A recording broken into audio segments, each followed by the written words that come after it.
Yep, you start. No, I'm not on anything. So nice to see most of you. I think we talked a little bit last week about productivity. We really, if at all possible, please have your camera on so we can interact more. It's so hard to make a connection with someone if we can't see your beautiful face. And you all have beautiful faces. So there. Last week we talked about the buyer agency agreement and particularly about working on the open house script, getting a buyer that wants to work with you or at least meet with you, and then what? So, you know, once you're in a situation where you get a lead at an open house or from a sphere or from your contacts, then yes, sorry, my cat's trying to get in the picture. They want to work with you. So then what do you do from there? And your first couple buyer agency meetings might feel a little uncomfortable, and that's why it's really good to practice and know how you want to roll out your presentation about yourself and Keller Williams. I personally like to do it in person, either at a coffee shop or at my office, and have just a sit down with them for maybe even it's a half hour. So they can meet with you and get to know your personality, you get to know them. So, and it's interesting, I've had quite a few this past year where they're younger, like anywhere from like 25 to maybe 40, and they may have purchased a property before. I've had a few where they've had condos in the third ward and now they're ready to buy a house somewhere, and they're interviewing agents. These buyers have been going to open houses and meeting agents, but now they're serious and they want to sit down and talk to somebody. So I just bring a copy of the buyer agency agreement with me. And then I have a little packet of information for them. I like to have an offer, a blank offer. And what I like to do with that blank offer is highlight the items in the offer that they need to know about. That's so great. I give them some information. So I bring that. I might bring a home inspection report, everything blacked out, so I don't show the address or anything, just a condensed version. And then I'm going to talk about their expenses of what they're going to need to buy a home, discuss lending opportunities, what lenders that you like, and then we go from there. So finding out more about that buyer. So I listen more than I talk, which is really hard sometimes, but I want to know everything about them, where they've been living, what they're looking for, and kind of go through their wish list of what you must have and what you can't live without and what you absolutely don't want. And then areas, what areas are you looking at? So I'm just gathering information, what their timeline is, why they're moving, what's been their past experience, getting to know them, where do they work, what do they do for a living, just kind of jotting notes down on a folder. So then I go into the buyer agency agreement and I'll say, I bring 2 copies, one for each. So I always make sure that both people on the table with me have a copy. And I talk about how this works. In the state of Wisconsin, I represent the seller unless specified by the buyer via a contract. So I like to have this signed because when I go in and show you properties, it allows me to give you my opinion. Otherwise, I work directly for that seller. And I literally talk about what my fee is. It's a $295 fee, and that can be paid at closing. If you do not end up buying a property, you do not have to pay me. That's it. I don't really go into it that much, because then I can just see their eyes glazing over, like, I can't believe I have to sign something. And then I talk about what I can do for you. I'm going to be working on your behalf. This is how I work. This is how, I want to find out how you like to communicate and how I can set you up in MLS and, target those delayed listings so we can get in the day that that property goes live. And I also talk to, over 140, 150 agents within Keller Williams, actually more than that, and network to find out what's coming on the market before it even goes into delayed.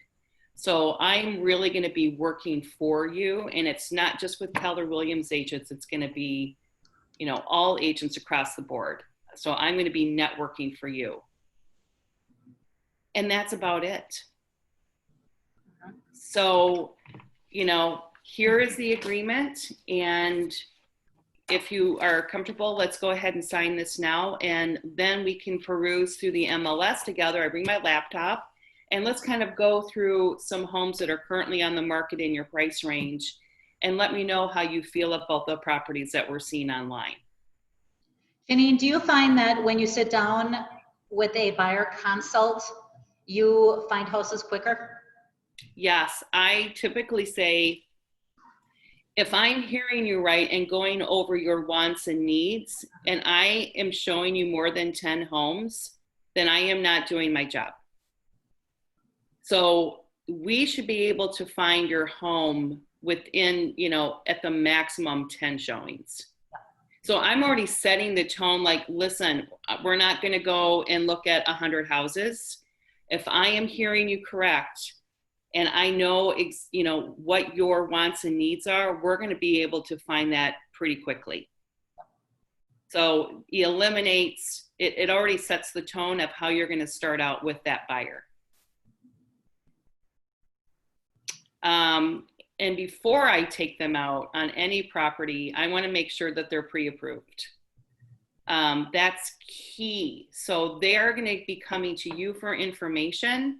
Have at least 2 lenders that you like, or you've heard other agents that they like, and find out who they are and call that lender, call that person and say, I am, new to Keller Williams, or I'm fairly new. I was recommended to you by such and such agents, and I just want to make a connection with you and develop that relationship with that lender.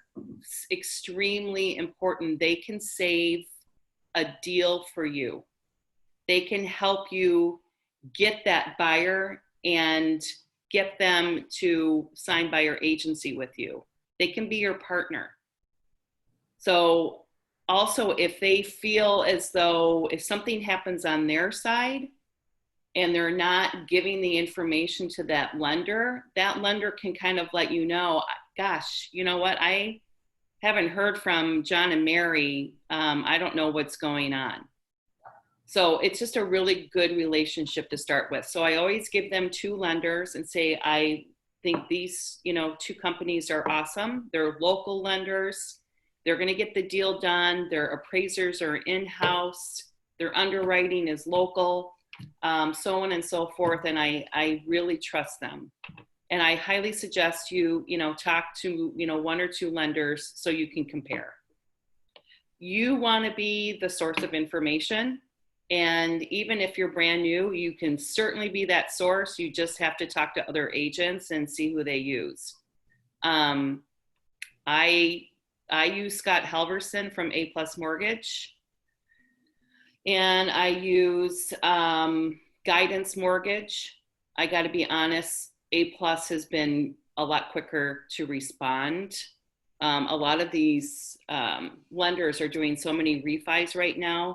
So I want to use somebody that is going to be quick to respond to my buyers.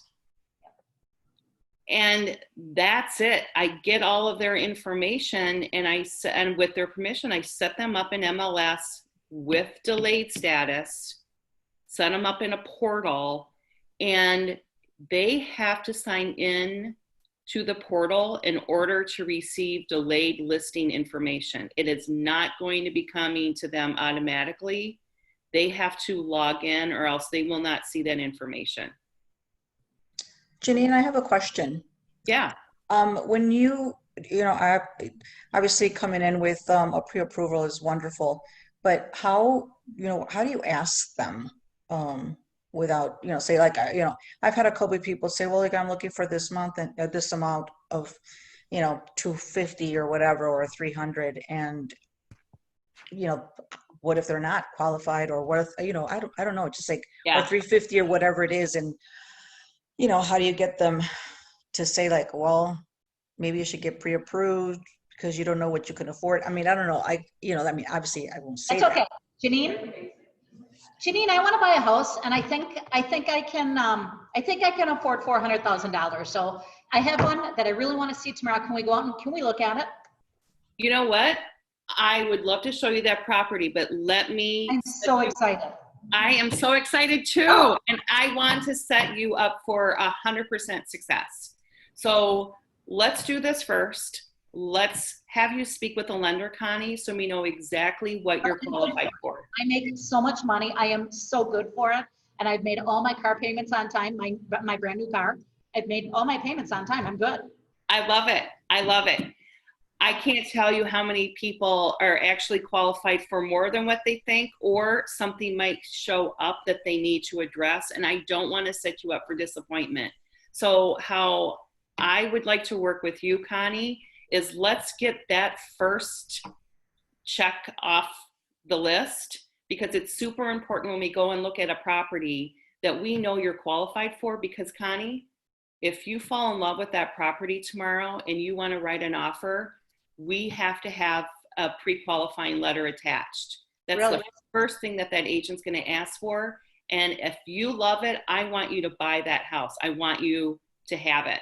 So you're saying that we can't look at a house unless if I have a pre-approval letter. Right.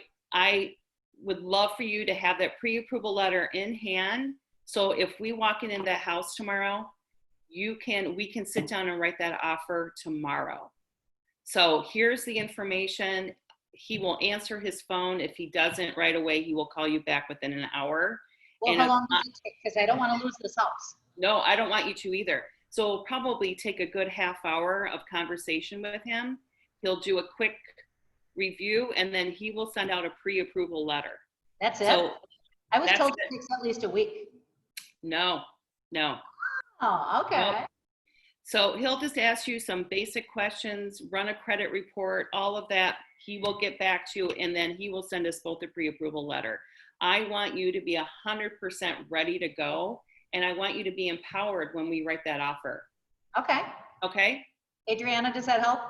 Yeah, actually, that last part, I want you to be empowered when you walk in. I've been telling people, that it's best to walk in with a pre-approval, because the market it's very competitive, and if you come in with pre-approval, the seller, if you fall in love with the house, the seller is going to more likely, look at your offer. I tell them that it's mandatory. Yep. We have a pre-approval letter. We don't give them any options. Yep. Because otherwise what happens, and I've had this happen to me, and not recently, you will run people around as Julie McCoy, the cruise director, for 6 months, and then come to find out that they have so many school loans and car payments that they really can't afford anything near what they said. But then on the other side, you'll have somebody who is not sure that they can afford $200,000, and they'll get a pre-approval for $500 because they're so conservative and they don't think that they can do this. My kids, oh, we need to stay under $175,000. They came in and they were approved for like $500,000. Yeah. And these are my kids. I kind of knew they were up for more, but they have no idea. And when people think that they have a lot, and I talked to a lender yesterday about this, when they think they can afford a lot, sometimes they can't because they do have their student loans and their car payments and their wife's car payment and their credit card and their revolving charge and their, you know, they have so much going on, but they make a lot of money, but they are so deep on the back side, the back end, that they really need to clean things up. So getting them to a lender beforehand to clean, and lenders are amazing. They can say, make a double payment on this, don't pay this, pay the minimum on that, and it takes their credit score and it flips it. It's wild. It's not my game. I've already called, like, you know, Scott to let him know, hey, this person might be calling you, blah blah blah, and I'm like, nothing. You know, I could see them looking at houses and they're still looking, and I'm going, all right, but what's going, like, why haven't you called? So what's going on? So I'm like, you know, what am I saying wrong? Or yeah, I think you need to be firmer and to say, this is how I work. I need for you to have a pre-qualifying letter before we go out and look at property, and just leave it at that. Okay. I mean, sometimes if you just let someone know how you operate, you're a professional, and this is how I work. And I think you're going to eliminate those who aren't serious and work with those that are, because I have done it. And also, one thing to also remember, just because they're a seller, and let's say they're selling their property and they want to buy a property, does not mean at this point in time that they are qualified. They may be furloughed. They may have something on their credit report. They may have tax liens. I mean, there is a numerous amount of things that have occurred in the last 6 months that are showing up now. So I suggest to a seller that's also looking to buy to talk to a mortgage company and find out, you know, approximately what their proceeds are going to be, and then what their credit report is, because that can change. And divorce. Yes. Medical bills are big, because keep in mind, medical bills, and just because we are into knees in our house lately with my daughters, back-to-back years, when those bills come in, and I'm kind of sharp, not in everything, but I'm kind of sharp. When those bills come in, one establishment may send out 3 different bills. So you'll have one from the anesthesiologist, one from the doctor, and one from the surgery center, but they all came from ABC Medical Center. And you have 3 bills. I paid on one. I didn't pay on the other 2. They went to collections. My poor daughter. I knew nothing about this. And a lot of times this happens. And if you don't take care of it in the first 3 months, they put it to collections. Mind you, insurance doesn't pay them for usually 60 days. So a lot of times I found, and from personal experience, I mean, it's cleared up now once I figured it out. But a lot of people have these medical things going on, and I find out about it with the clients also, because the lender will call you and give you a little background information. They don't tell you everything, but they'll say, you know, they've got some medical things that need to be cleaned up. Right. I understand. Or they have a school loan that they really need to get their payments set for, because once you graduate college, you have that 6-month window that you don't set up your payments yet for your school loans. So those payments need to be set up so that can be brought into your equation. Does that help you a little bit? Can I make a note about student loans that I just learned about? And this is, I had a person who doesn't necessarily have to pay. It's like the deferred student loans. Yep. So they're not making payments. So they completely forgot about it and didn't tell the lender. And we were shopping, and like they had a pre-approval from an old lender who maybe didn't run the best credit. And so we were basing it off of that. And when I sent them to a new lender, they went from 250 pre-approval to like, you shouldn't buy a house. Wow. So keep that in mind. It's insane how much those can affect. Yeah. Even if they don't have to make payments, it still counts to your debt to income ratio. So that's even, now you're hearing all these different scenarios. That's why it's so important. I do not show property until we have a pre-approval letter. And also, I don't want you to be disappointed if we see something and you can't buy it, but also we're showing homes and having the sellers open their home as an appointment, and they are wanting pre-approved buyers. So we don't want to intrude on them as much as I don't want to be wasting your time. I kind of put it back on the seller. I don't want to waste your time, Mr. and Mrs. Buyer. You know, let's do this the right way. So then you are empowered throughout this transaction, that when you are writing an offer, we are confident that you are qualified, and that is going to, you know, enable us to put our best offer forward. Because honestly, we can't write an offer without a pre-approval. Yeah, it was a good learning experience. Yeah. I mean, even though the pre-approval was 6 months, like they still had one. It just, to getting it in with a good lender, I mean, that guy, I don't know where they got their first pre-approval, but yeah. So I'm glad that we found it out now. For 3 to 4 months. 6 months is really long. All So right, good to know. what if you, okay, so you meet somebody in an open house, you follow up with them, they're interested in seeing some properties. Can we go and look at this week? How are you going to answer that? Can someone tell me, how are they going to, if I call and say, thank you, it was really nice meeting you too. I saw something online, and Connie, I'm wondering if we can go and look at it tomorrow morning. Oh my I'm so gosh. excited. Janine, I know exactly the house that you're talking about, and I think it would fit exactly what you and your husband are looking for. But before we take a look at a house, I really do need that pre-approval letter. Have you contacted a lender? And you know, we need this before we go on that on the showing. So do you have that pre-approval letter? I can try to get it sometime. I mean, I can call. I don't know if I'm going to get any kind of response by tomorrow morning. I mean, I'll call the guy. Yeah. Do you have a lender that you work with? Yeah, I thought I would just call the lender that we used when we bought our house, you know, our condo, like 5 or 6 years ago. Okay, and who is that? I'll have to look for the name. I actually can't remember. Okay, no problem. You know what? I have a great suggestion for you. I have 2 guys that I work with all the time, and they can actually get you pre-approved within a half an hour. All you have to do is have a little bit of information for them. So why don't you call, here's Chad's number and here's Rob's number. Give them a call. I will text them and make sure that we can get your pre-approval letter so we can go see that house for you tomorrow morning. Would that work for you? Yeah, I guess. All right, so that's perfect, you guys.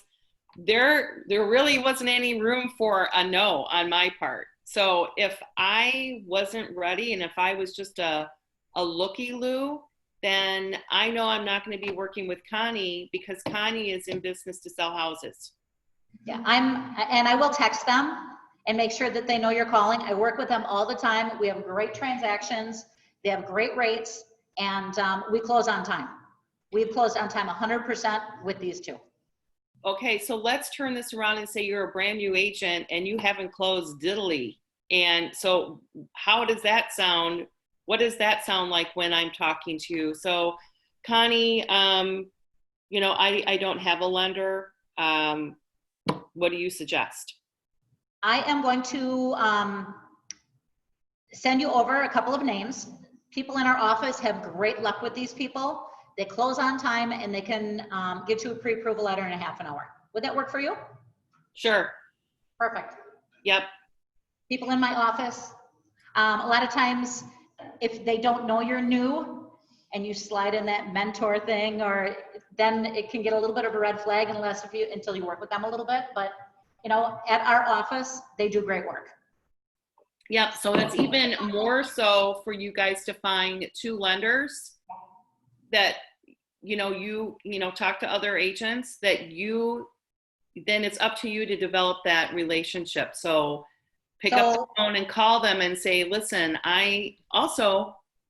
you can ask those lenders for referrals. It's a 2-way street. So I want to introduce myself. I'm new to the business. I have heard wonderful things about you. I would like to send you business, and I hope that you could send me business. So I'm going to be referring you from here on out. And I just want to let you know that I am here, ready to work. And if you have any buyers that come in without an agent, I would love to work with them. Don't be afraid to ask. It's a partnership. Yeah, and lenders have budgets. Lunch Yeah. is always good. Yeah. Oh, here people are starting to go out to lunch a little bit more. Lenders have budgets. Have them take you out to lunch and pick their brain with questions. Have a Yep. list of questions for them and really work on that relationship. It'll be the best hour that you've spent. When I first started, I met up with a lender and picked his brain. I understand the house thing. And I still don't understand the lending thing, but I know enough to be dangerous in order to refer them out, because lending things change all the time. And keep in mind, we're not lenders. We sell real estate. So we have a team of a lender, ourselves, an inspector. So you need to rely on other people. You're not an inspector and you're not a lender. We are realtors. Title does title work, you know, so we have a lot of different sections. Keep on that, but refer that lender and have a great relationship with them. This way you can call them at any point in the day and see what the rates are, what the closing costs are. What is the difference between a rate between a single family and a duplex? Anybody know? Are they the same? Okay, so these are all questions that you should kind of have hip pocket information on. And this is what you're going to be calling your lender for and say, hey, if somebody wants to buy a duplex, I know they were quoted 3% for a single family. Now they want a duplex. What would that rate be? And it depends if it's owner occupied or not. So Yep. if it's a rental, then it's going to be different. If it's non-owner occupied or owner occupied. But these are all questions to bounce off those lenders. So you have that information that you need.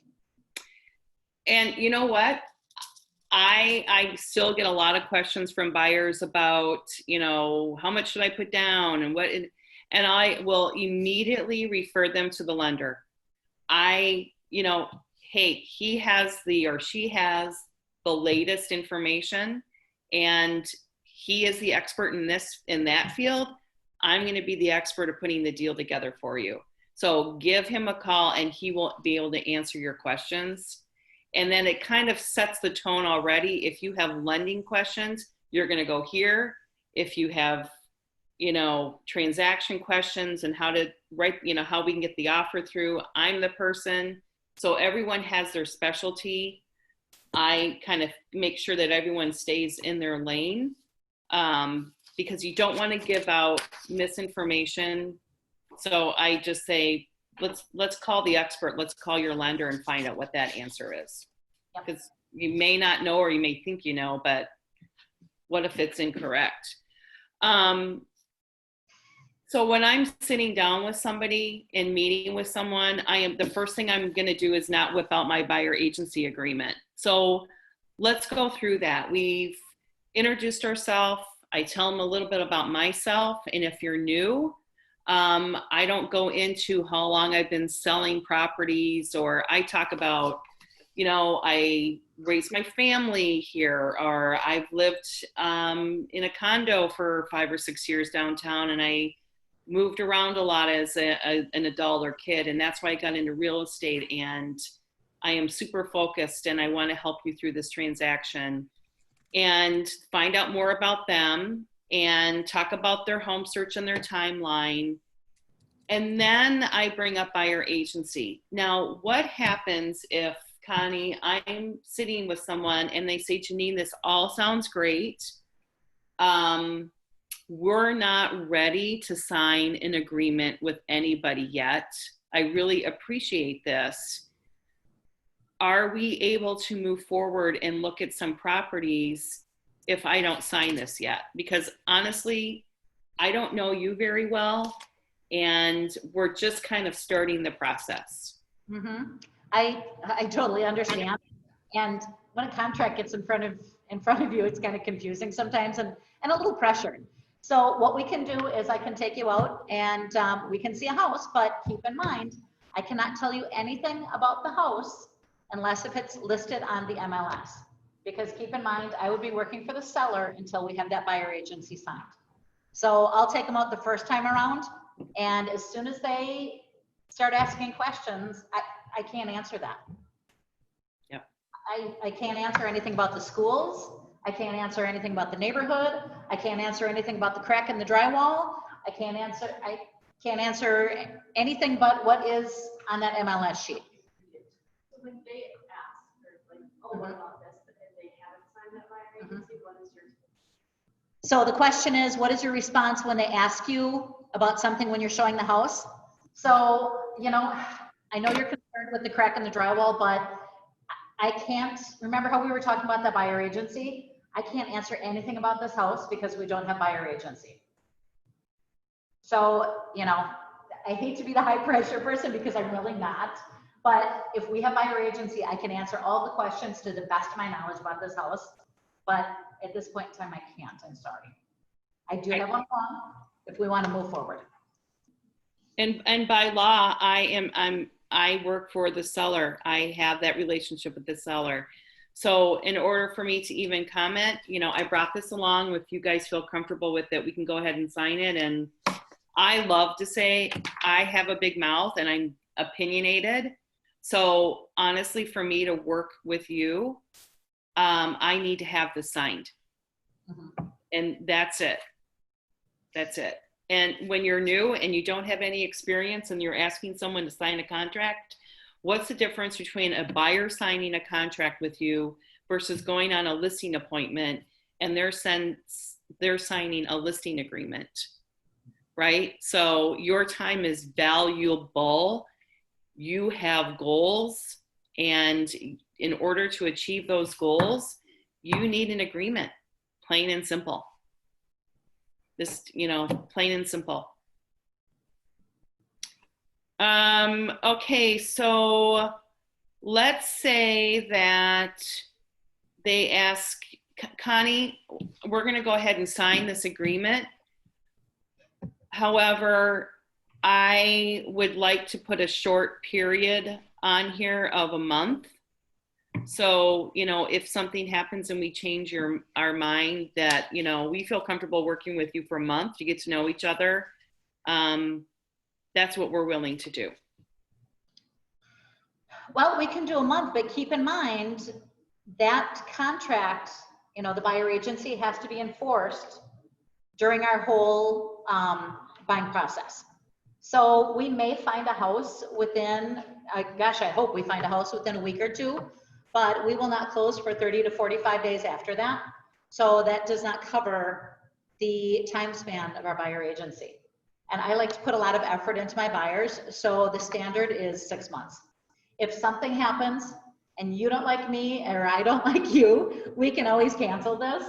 But in order to make sure that our bases are covered, I really like to do a 6-month contract. And how do you cancel a buyer agency agreement? All you have to do is call me and we can do an amendment to amend that buyer agency contract. Okay. Yep, not a problem. Have you done that before, Connie? I have. Yep, I have too. And you know what? It's also, let's be honest, you may want to fire your buyer. Yeah. So, oh yeah. You know, and I always say, if I am not responding to you when you are reaching out, you know, email, phone call, text, and I have literally not responded to you, then you have every right to fire me. Every right. So that's why this buyer agency consultation is really super important, Mr. and Mrs. Buyer, because I want to know what your needs are and what your expectations are and the best way that we can work together. Mm-hmm. So communication is key throughout this process. And I always ask them, how do you like to communicate? What is the fastest way? Let's say I find out about a property, and I always want to give them, you know, the indication that I am going to know about properties before anybody else. Okay, so how is that really going to happen? You're at the end of the Keller Williams Tuesday meeting, we're talking about buyer and seller needs. So you are going to hear about properties that are coming up. So I want to give them that impression, which is the truth, that I am going to be your great source of properties that are not on the market yet. Mm-hmm. So they want to work with you because you have an inside source. So I talk in length about that. And let's say I find out about a super property buyer John and buyer Kim. How can I communicate with you so you will receive that message quickly? So already they're hearing from the agent that you are on it, you're a fast responder, and how are they going to be responding to you? So already they should be excited, like, oh my gosh, you know, he or she is really on the ball. If she finds something for me, she's already asking me how I can be contacted. This is super cool because this is an extremely competitive market. So I am already excited to work with you. And when you have that buyer consultation, be enthusiastic. Be someone that a buyer really is excited to work with you. Be excited about your job and about finding them a home. If you are, you know, so monotone and you don't have the excitement and I'm sitting across from you, I'm like, oh, hell's bells, I don't want to work with you. I want someone that's enthusiastic, that, you know, is excited about helping me find something, that really likes houses. Why are you doing this? Because you like people and you like houses. So you have to portray that positive energy.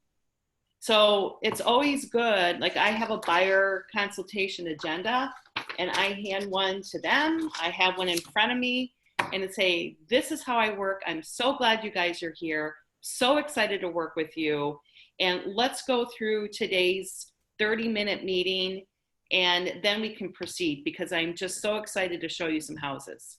So Janine, do you have a wish list for your buyers?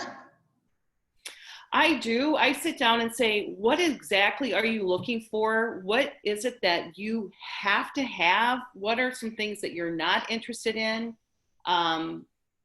Is it a 3-bedroom, a 4-bedroom? Do you have to have an office, an attached garage, a detached garage? If you do this area, would you consider maybe 5 miles out and do this area? Now, mind you, buyers, I'm going to take your wish list and I'm going to match you up as best as possible. In reality, as we move forward, you may walk into a property that on your wish list wasn't even there. Yeah. And you're going to absolutely fall in love with it. So I am going to be mindful of this. I am also going to be aware that that may not even come together and it will be a surprise to us both.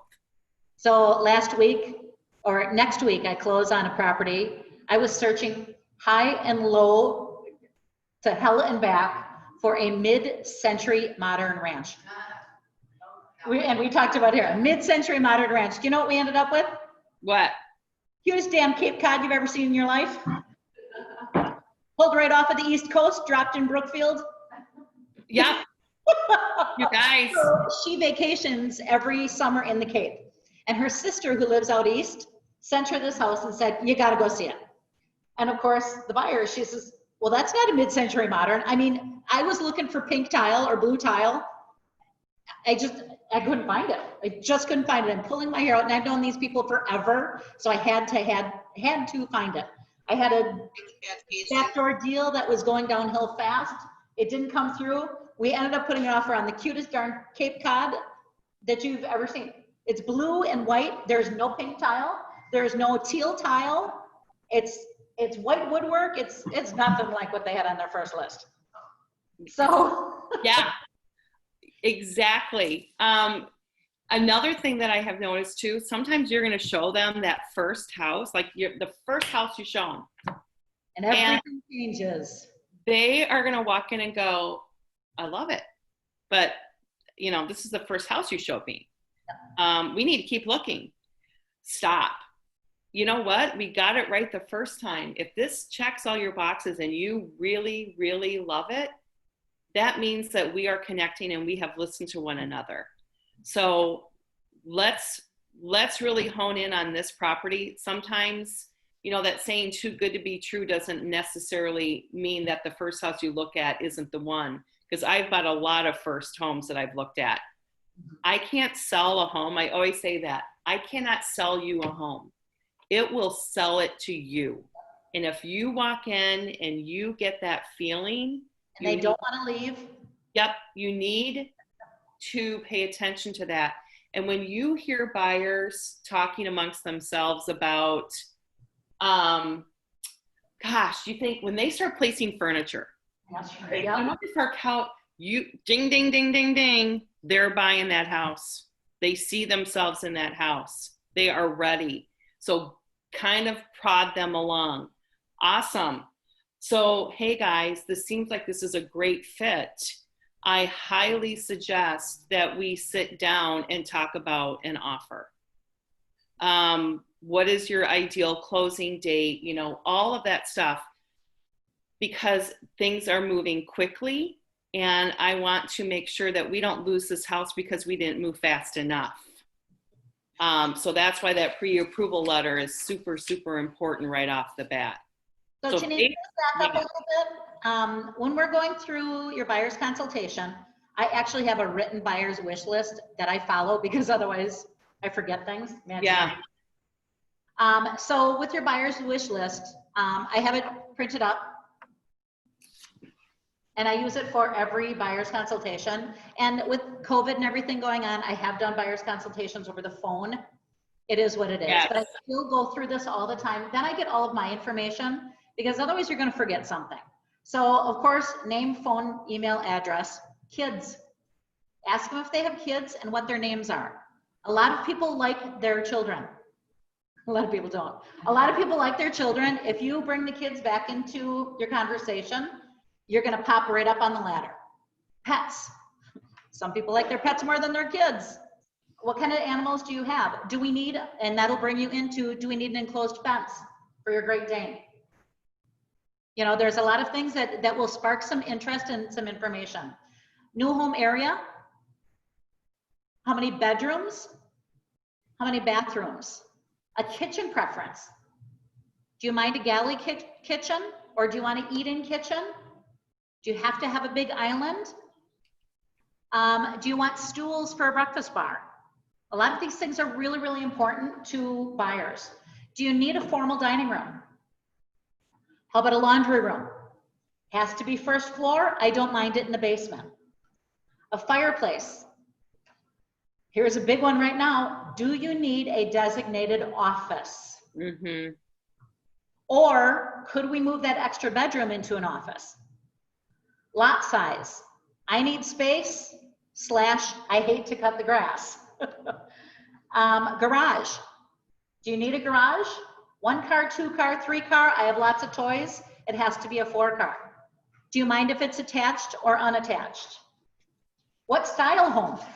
Here's where that ranch might turn into a Cape Cod, but some people, you know, I hate salt boxes. Oh my gosh, the lines, I just can't even look at them when I go down the street. Okay, we'll stay away from the salt box. A basement. How important is your basement? If we're looking at older homes, we probably won't be able to finish it. Do you need an 8-foot, a 9-foot, or a 10-foot ceiling to finish it off? Or do you want it finished off for you? Fenced in yard, yes or no? Do you have a preference on a school district? And where do you work? Do you work from home? Do you need to be 30 minutes from work? Are you on call? Do you work at the hospital where you need to be there in 20 minutes?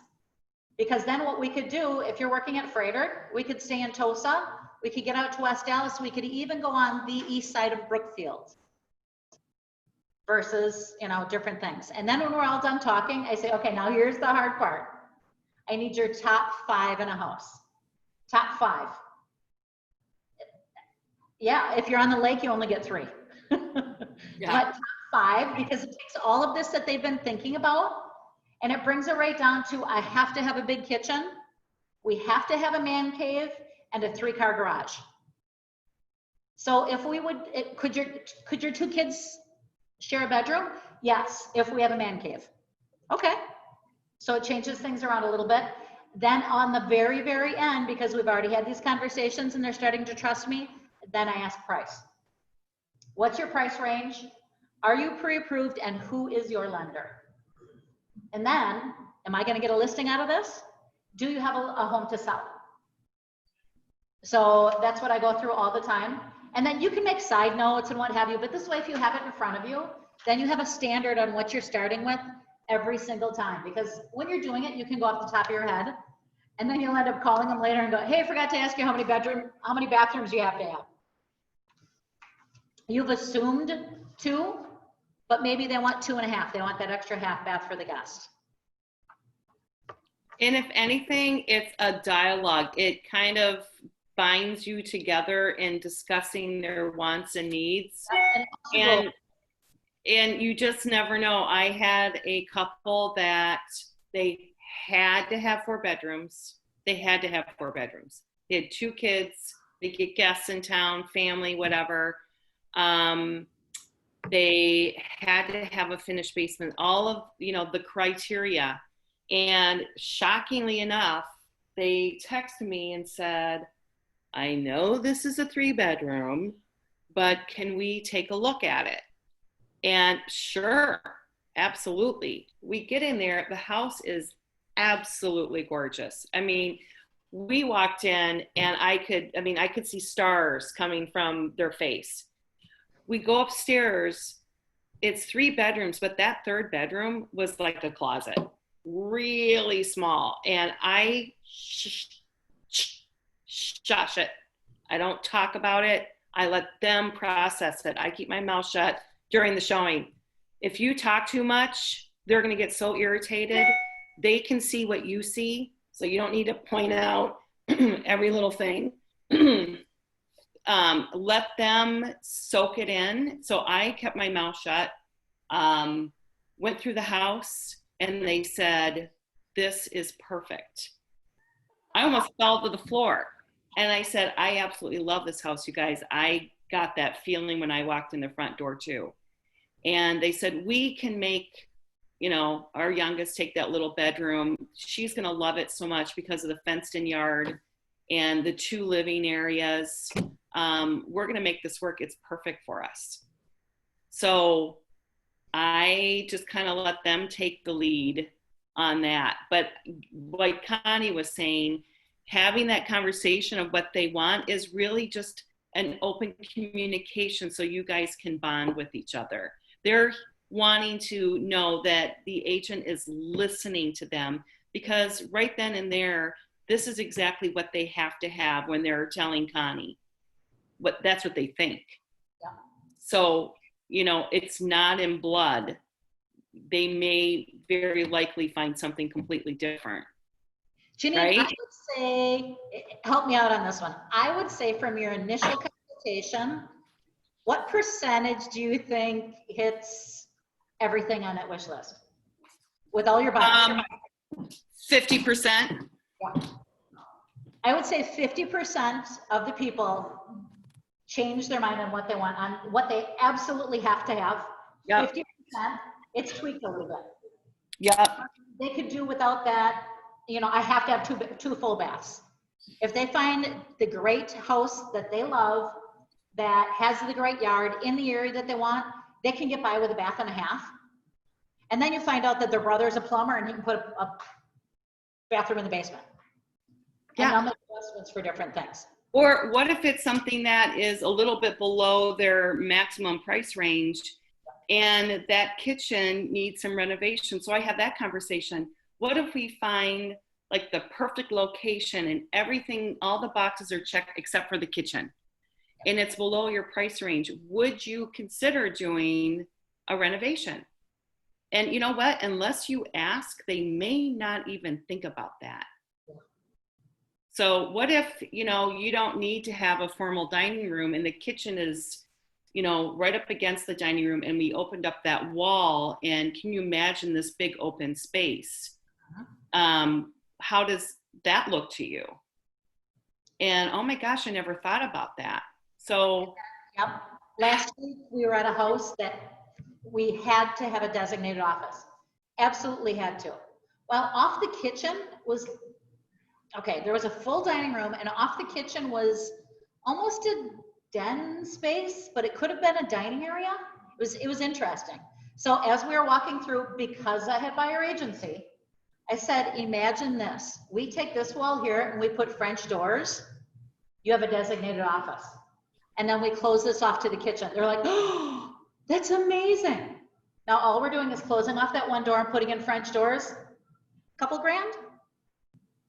And they have their designated office because Mr. and Mrs. are both working from home. This is a non-negotiable at this point in time. But having that vision, but you can't give them your vision unless if you have buyer agency. And here's another thing, if you're going through without buyer agency, you can get a little squirrely and go, I have an idea, but I can't tell you. Yeah. Yeah. If you have buyer agency signed, I mean, the likelihood of them being committed to you is going to be very, very high versus not. So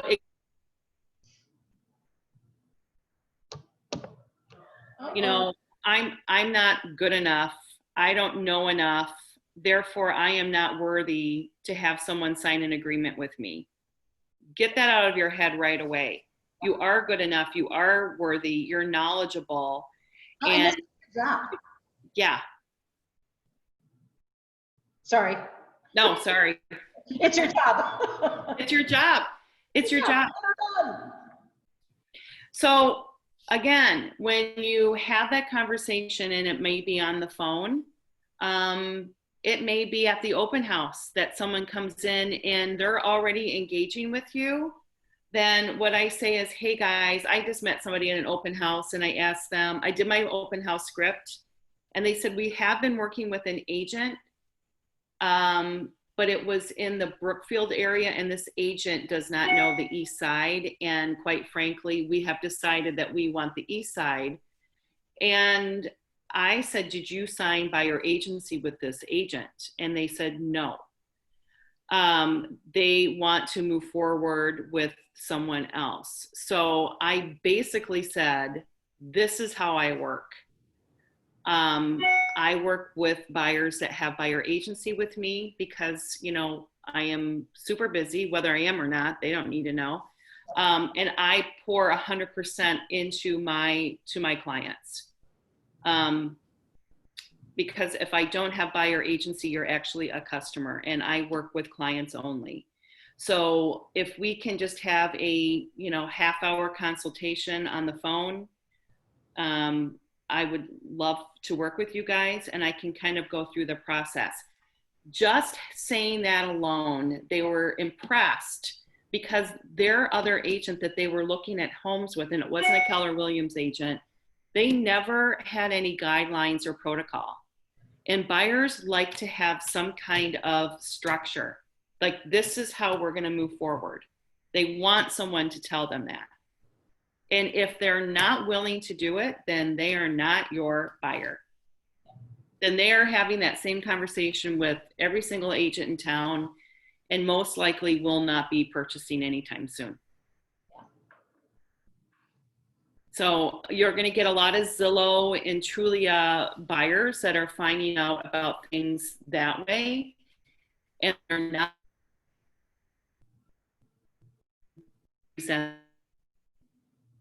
We're losing you, Janine. Hello? We're losing you. So what she was saying, I'm going to guess here, is when you find your buyers who are the Zillow and the Trulia buyers, keep in mind that Zillow is not updated and they think that all of these properties are on the market and everything is good, so they can just do their own searches and figure things out. Yeah. They're all contingent. They're all contingent. They don't have C's on them, and they're a lot of times. I mean, I've looked up at houses that, oh, can you look this up for me? Well, it closed 2 weeks ago. It is gone. Right. Yeah. They were, and stuff's going so fast now that a lot of these agents haven't even changed their status. Yeah. So I've been calling all of them saying, Yep. you have to do it all. Great idea. I don't even want to show it if you've already got an offer, you're not taking secondary. Exactly. So I've been working with Nick, and last week, as a matter of fact, he was writing an offer on a property, and then he called the agent to see. something about the fireplace. It was a hybrid fireplace, and I wanted to make sure that that was. Yep, so he called the listing agent, and the listing agent informed him that they got an accepted offer 2 days ago. Wow. Well, because they had Crazy. updated it in MLS, because they've been busy. And, the buyer took a little bit too long, but on Saturday, that buyer sure didn't take long to write an offer, did they? I mean, that was the one it was exactly what they were looking for. Yep. We did find it, but unfortunately. Yeah, but it was off the market by 2 days. So on Saturday morning, he called me. I was on the golf course, by the way, could you tell? I know, I was on the golf course, and he's like, I got an offer, can you review it really quick? I'm like, sure. Screwed up hole 6 and 7 really bad, but that's okay. I won't hold it. It wasn't for money, we're good. So, getting things done in a timely manner is really, really important, and calling that listing agent, making sure, that it's available, and talking about a couple of things before you put it in the offer is super important. Yes. And I think that's talk about your communication, of how communication with the co-broke is super important in getting an accepted offer. And that's what that's what you're great at, as well as negotiation. So they want to hear that the agent that's going to be representing them is going to be a strong negotiator. So I don't want to say scare them a little bit, but I talk about, things fall apart because of a missed date or deadline, and home inspections. And I will always be present during that home inspection with you. I will help you determine a great home inspector, and I can walk you through that process when we get closer to it, to show you, more about what we're looking for in a home inspection, and how different ways that we can negotiate that. So don't give them too much information, but give them enough where they're wanting to rely on you for your expertise. And if you don't know that answer, don't worry about it, because someone will at Keller Williams, and you can pick up the phone and call your mentor, or we have the hotline at the Market Center, or through the launch program. You always will have someone that can answer any questions.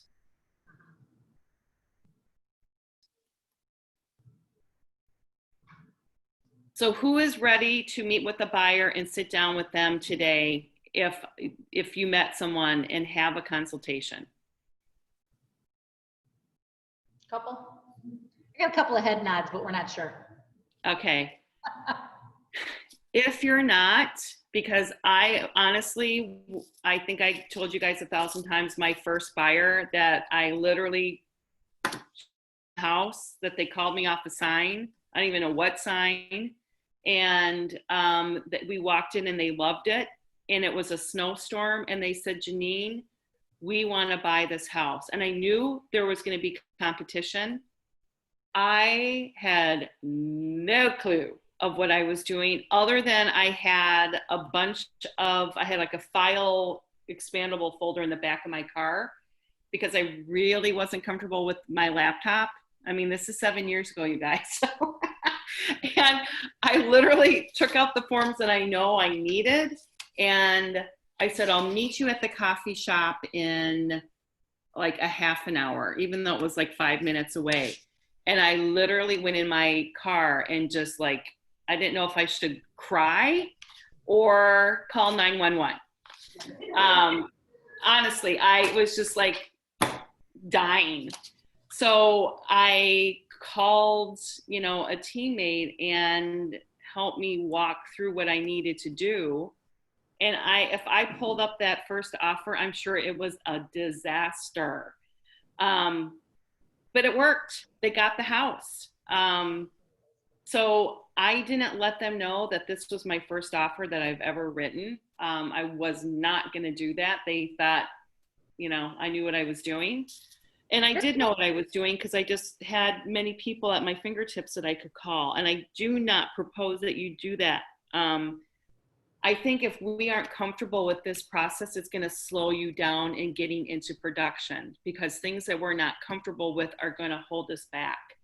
So look over the buyer agency agreement. Fill one out. Everyone should fill out a buyer agency and Yeah. send it to your mentor or the launch coach. Fill one out and send it over for review. Yep. Yep. Because the first line that you're going to fill out in a buyer agency agreement is line 12, and that's going to ask for a price range. And you have to. What's that? Line 1. Oh, line 1, right. You're striking. First one, I forgot that. Yeah, you're acting as the buyer agent's tenant. Yep. So you're going to strike that.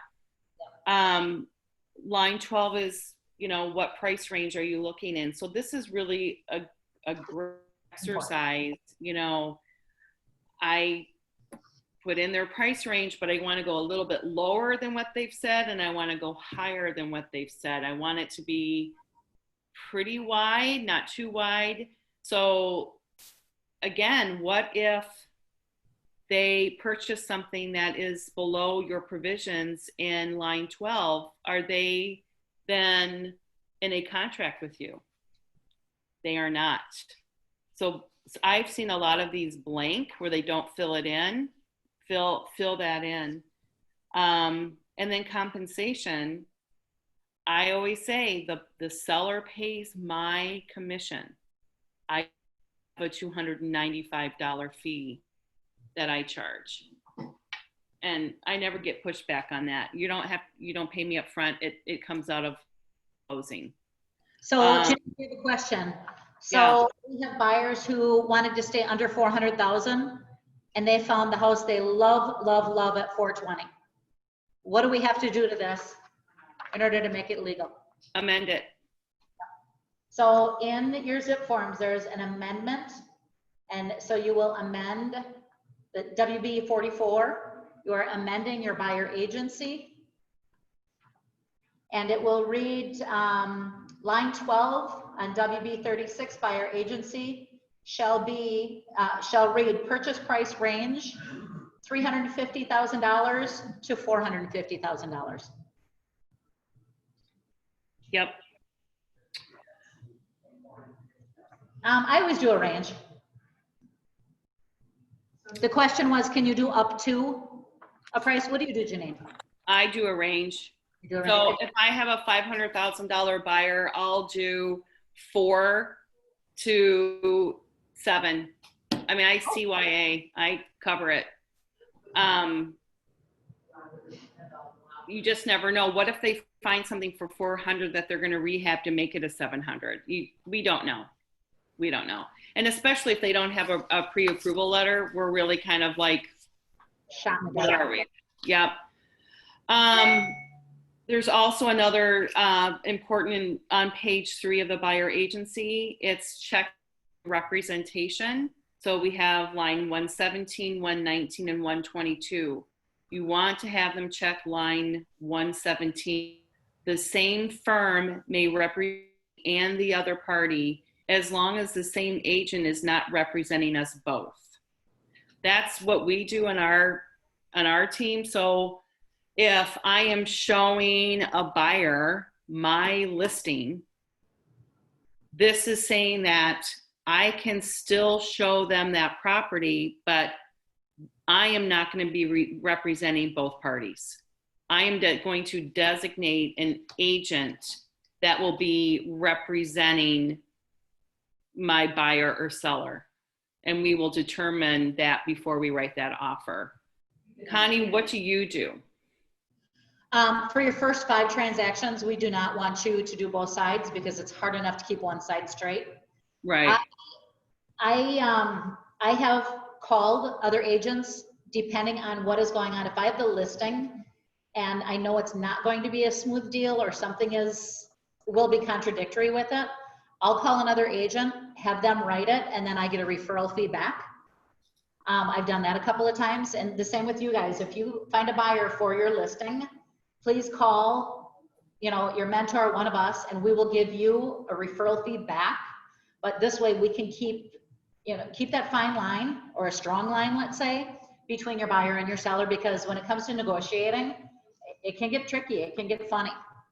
I do double pops, but I make sure that the buyer then does not have a buyer agency. We follow it up with a disclosure that they are the customer, not the client, and that I have this listing and I am supporting and negotiating for the seller, but I will be more than happy to write your deal, and I'll be fair, but I'm working for the seller, just so we have that straight. Yeah, and everyone does it differently. On our team, we do not represent both sides. We will have an agent write that offer. And I think it's more of, okay, I'll write this offer for you. When this happens to me, I'll write, you can do the same for me, or I'll write this for you for a 25% referral fee or a 20%. Because you have to be, like Connie said, unless your buyer is willing to be a customer, then you should designate somebody to write that offer for you. So that's super important. And then at the very end, of course, you want everyone to sign, and then of course the term of agreement. So how long is this agreement going to be good for? And remind them that this is a legally binding agreement. If, let's say they signed by your agency, you wrote an offer on a property and they didn't get it, and then they kind of disappear and you don't hear anything from them, and then you are showing a property to another buyer, and out walks your buyer that you have buyer agency with, and they're walking out with another agent. It's going to happen. What do you do? It just happened to me. It was so much fun. So what did you do, Janine? So I didn't quite know for a fact it was my buyer, because, we're all masked up, and he was with someone that I didn't recognize. So then I'm thinking, was that my buyer? His girlfriend, not his wife. It was actually his nanny. Oh. So Well, I was like, oh my gosh, I think that's so-and-so. And before I even had a chance to think it through, I got a text from this buyer, and he said, oh my gosh, Janine, kind of awkward running into you. I'm like, we just called off the sign and wanted to see the house right away. So we called the listing agent and they sent somebody out to look at the property. Okay, this is going to happen because buyers, this is my favorite line, are liars. Buyers are liars. So I said, okay, great. Just to remind you, you have signed a buyer agency agreement with me through October 1st. And he replied, oh my goodness, of course. I can't believe I didn't reach out to you. I know this house isn't anything like what we thought we were going to be purchasing. It was just a knee-jerk reaction. Okay. However, I felt like these guys were very squirrely and they've been looking for a long, long time. I then get a text saying, Janine, we have decided that we don't want to tie ourselves to a Keller Williams agency.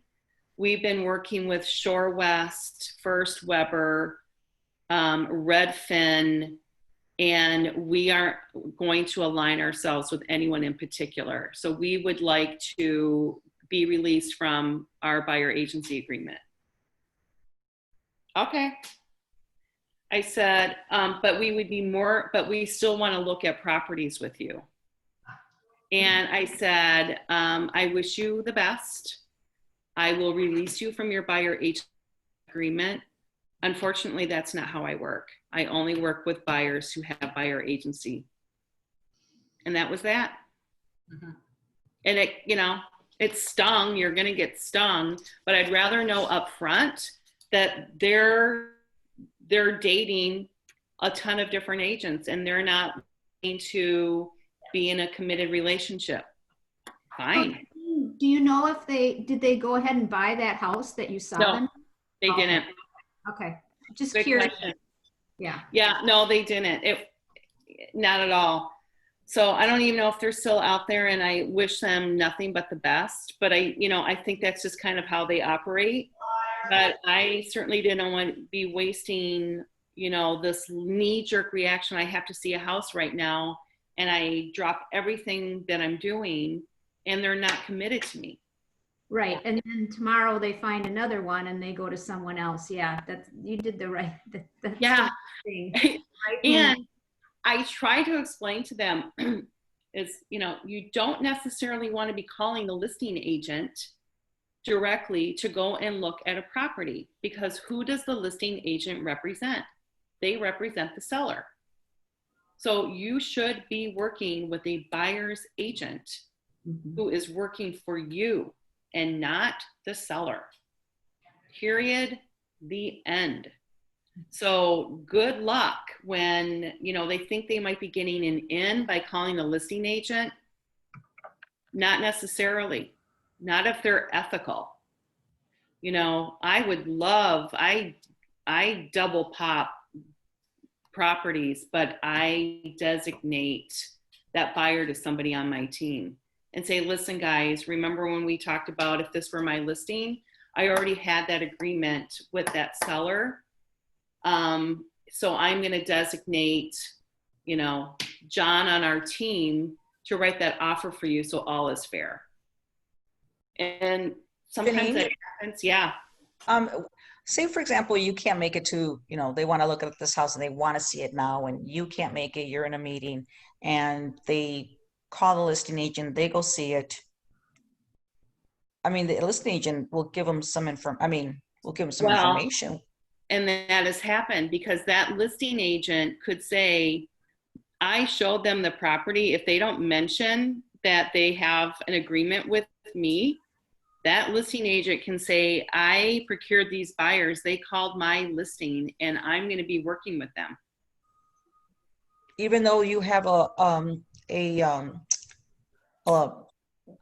it can get sticky. Yeah. Really? So I give that scenario. Do not call the listing agent. I am your agent. If I can't show you that property when you want to see it, I will find somebody to show that property for you that will represent you, through me. So don't call the listing agent. I know it's attractive. You want to get in right away, but that is really not the route you want to go. So call me right away. And if I can't get you in, I will find a teammate that will be able to get you in that door. Yep. So if they call the listing agent, then your agency is null and void? It could be. It could be. I have heard of situations where it can be tricky. I mean, it can be cloudy at best. So it depends on that listing agent. Me as a listing agent, if a buyer called me and said, I want to look at this property, awesome, hold the boat. Are you working with someone? Yes. Do you have buyer agency agreement? So that conversation is going to start right away. Yes. But there are a lot of agents that don't ask. So right. When you're having your buyer consultation, and somebody here said, open houses. Yeah. Right. I was just going to ask about open houses, like when you're there, when, say, when my client walks in to an open house. They need to tell the listing agent that they are working with an agent. And when they sign in, they should sign in your name. Yep. That is the right thing to do. Yep. I always say, you know what, you're going to be going to a lot of open houses, just kind of check out the market. So just let the agent know right away that you are working with me, and then you won't feel pressured or giving out information. They're going to respect that. It just takes a little, drama out of your showing. So just say, yep, I'm working with Janine, I'm working with John, Teresa, we're just looking around. Well, and as a buyer's agent, call that listing agent and say, John and Mary Smith are coming to your open house. I'm just calling to let you know, and they will say thank you, and they will write it down that they are coming to that open house. So as a buyer's agent, you can send your buyers to an open house, but call the listing agent and let them know. Yep. And I just have everyone and their mother know, any buyer that I'm working with, here's a stack of cards. And if, you know, you can just say, I'm working with Janine. Yep. And just drop it, you know, just there you go. That's why that open house script is so important, because you're going to find out if you're hosting an open house, if these are, you know, a buyer, like a ABC, if they're hot and if they're not working with anyone, you're going to know right away. There are, you know, how did you find out about this property? My agent, you know, oh, great. Who's your agent? So on and so forth. So, but as a listing agent, if any of you guys were working with a buyer and they didn't disclose it right away, and let's say you called me back that afternoon and said, oh, you know, Jerry and Mary came through your open house. They want to have another showing. And I would, you know, I would not say, oh, really? Because they never told me they were working with you. They said they weren't working with anybody. And I'm already going to be showing them the house, you know, blah, blah, blah, blah, blah. I would never do that. Ever. Don't do that, because you're going to be working with these agents a lot more. They're going to be working with those buyers that you have. So just, you know, be forthcoming. And I never want to take anyone's buyer at all. And we don't want to work amongst each other with anyone that's going to have that attitude. And you'll see some of that going on. It's unfortunate. So your job is to train your buyer. Don't call the listing agent. Call me. If I can't show it to you right away, I will find someone that can open that door for you. Question: can you write an offer on a property that you have not shown your buyer? What if they went through an open house, they're working with you, and you know, you're out of town, and they say, oh my gosh, Teresa, we just went through this open house. We absolutely love it. We want to write an offer. What do? I could write that offer for you. Yes, but you haven't Call the seen listing it. agent, find out what the seller's looking for. Right. The only thing that you are responsible and legally responsible for is to view the property before it closes. All right. So you have to have seen the property before that property closes. And you will at an inspection. Home inspection. Yep. Whatever. Yep. Janine? Yeah. Hey, my buyer, Mr. and Mrs. Smith, we're at your open house today. And, you know, I was out of town. Thank you so much for being accommodating for them. They're super interested in this house. Is there anything I need to know to write this offer? Such a great phone call, Connie. I'm so glad you asked. Yes, I have 3 offers. And they loved the house. Oh my gosh. Good. I'm going to be meeting with the buyers Monday morning at 9 o'clock. So I would love for you to send an offer over. Perfect. So what is the most important thing for these sellers in order to make this deal happen? Well, they need to close by the end of October. End of October, not a problem. Yep, they're buying another house out of state, so that needs to fund. Of course, price, Connie. Okay. Like I said, I have 3 offers in hand. Perfect. Would full price be enough? And, you know, we're not only going to be looking at the price of the homes, but we're going to be looking at the contingencies involved. Oh, okay. So would full price be enough at this point in time? I really can't answer that question. I would highly suggest that you make your best offer. It's going to be competitive. Perfect, perfect. Well, we are pre-approved, and like I said, they love the house.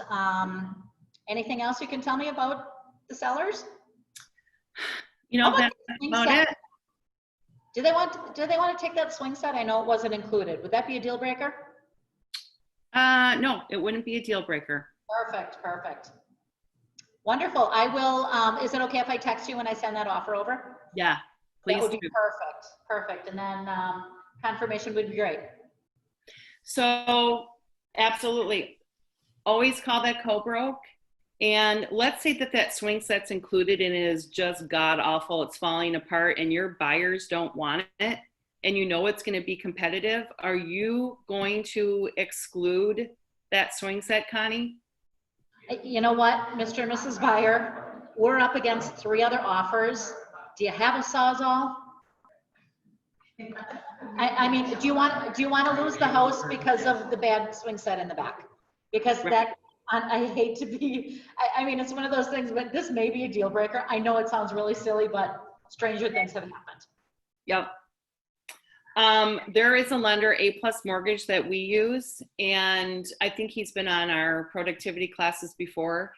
If that buyer gives him the address of the property that they're going to be writing on, he can literally put it into his system, and I think it's like within the hour or so, he can determine whether or not appraisal can be waived on that property.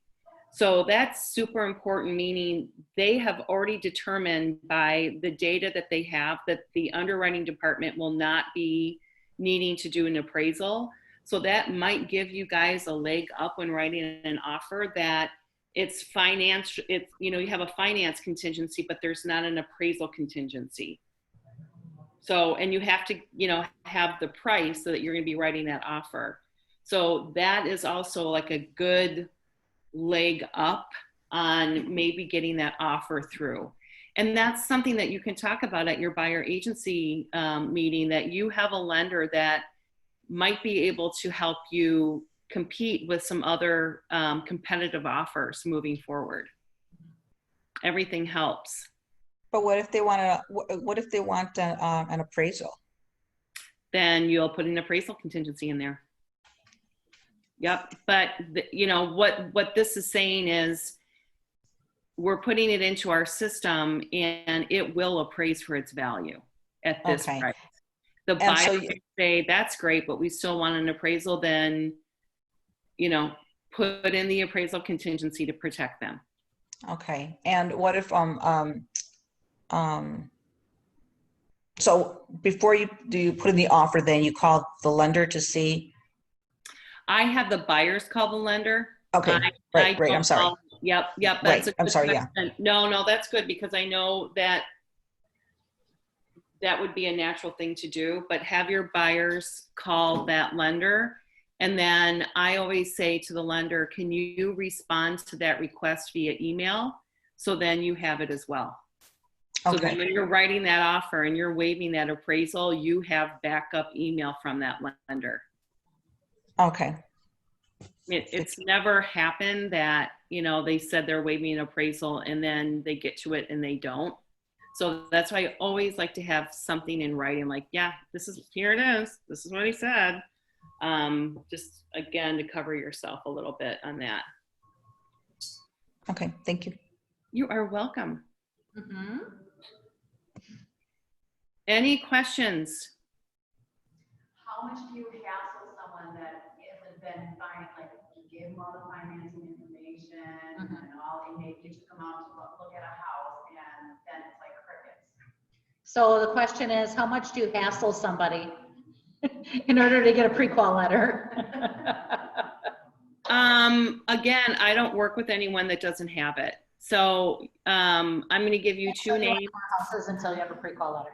Yeah. Well, how do you know if they can afford it? I mean, you're wasting their time and yours.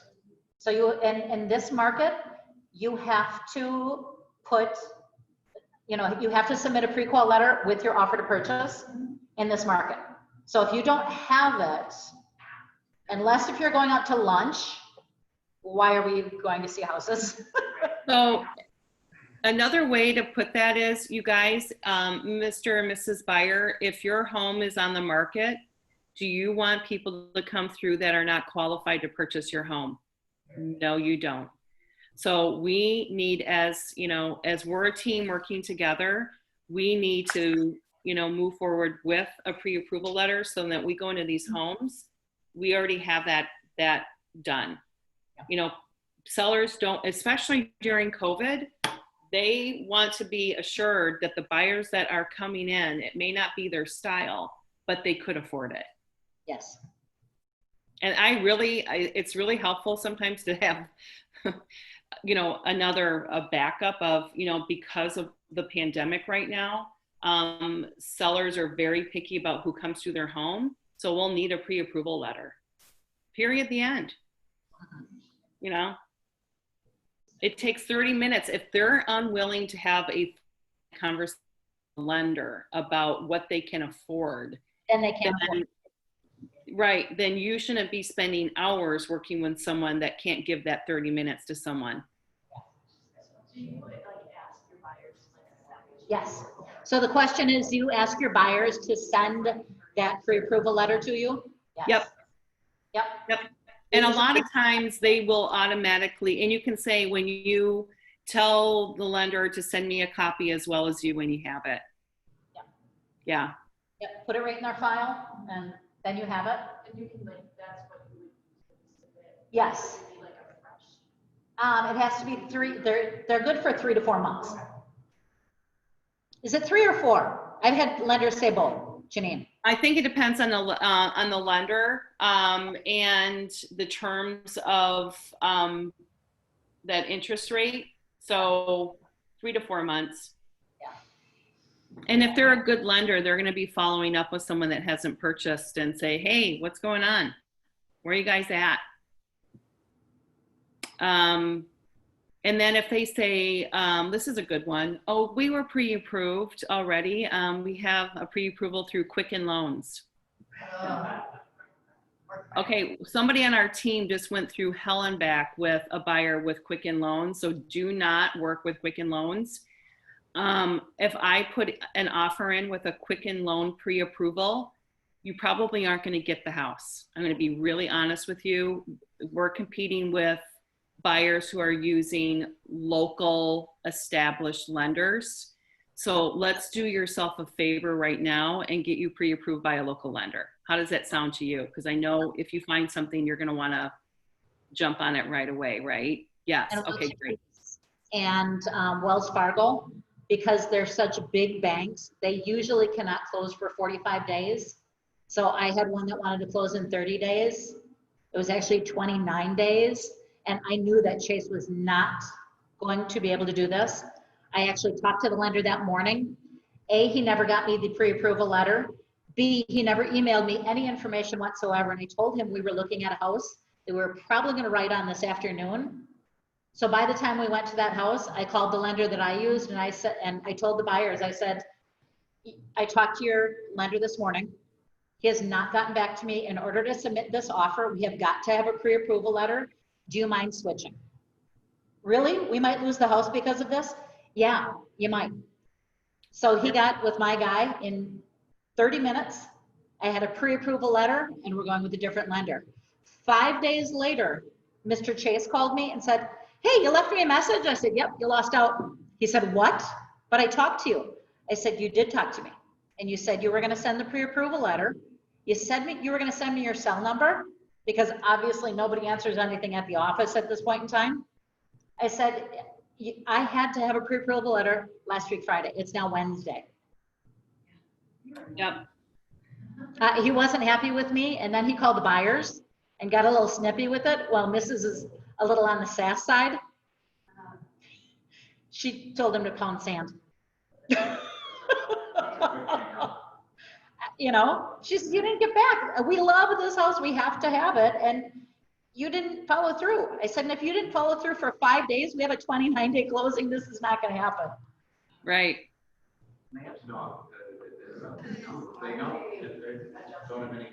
He never, ever got back to me, ever.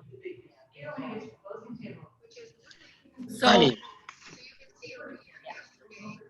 Yep. oh, I was going to say, so it's super important that you find a lender partner or two I like to have two, because it could be a personality thing that your buyer doesn't mesh with this lender on the other side, even though they're amazing. Their personalities may not fit. So I always have, you know, number two as well lined up, because they may not work with this lender. What's that? Some will do more work with investment properties or non-owner occupied versus jumbo loans. I mean, I have different people I go to different things with. Yep. Yep. So just have a couple. So I think between now and next week, I will put in here right now who I use. And maybe you can do the same, Connie.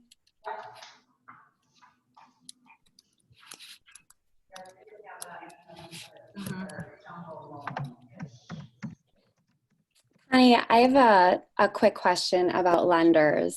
Yes. This is just kind of on the relationship end of it. A friend, acquaintance of mine is a lender. You know, I'm just starting, but just talking about, you know, getting my business later on. And his wife is also a realtor. Yep.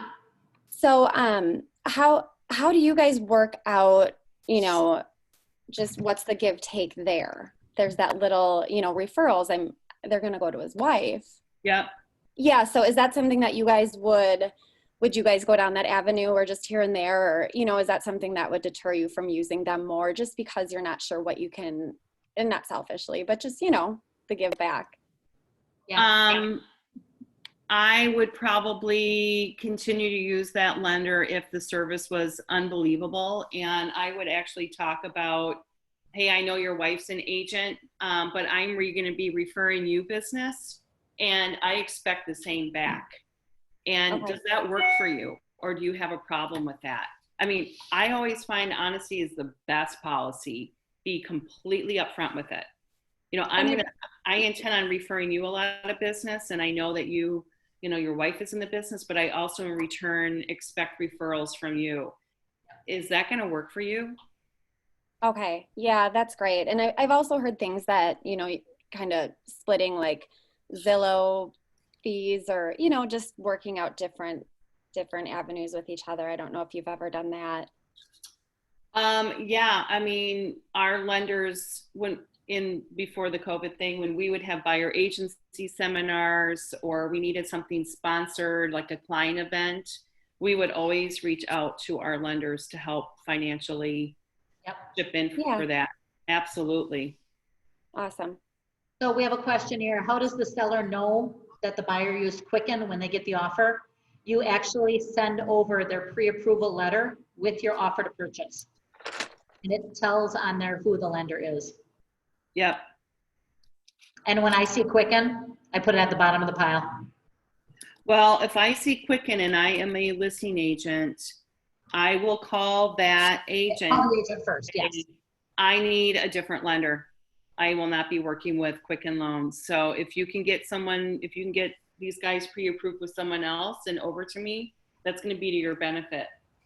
Mm-hmm.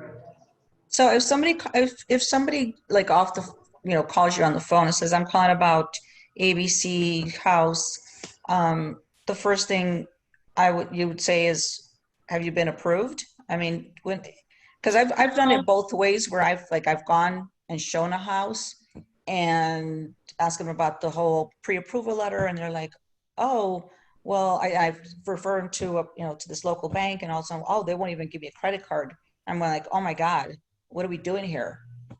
You know, Yep. I'm out here I never freezing. like to meet a buyer that calls off the sign and meet them at the house for a multitude of reasons. Safety being number one. And I go back to, I work with buyers that I have either met, you know, I want to meet them face to face. So I always dial it back and say, I would love to show you the property. I need to get some information from you.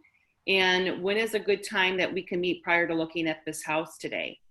There's a Starbucks right around the corner from the house. I'd like to introduce myself there and then move forward and show you the house. How does that sound to you?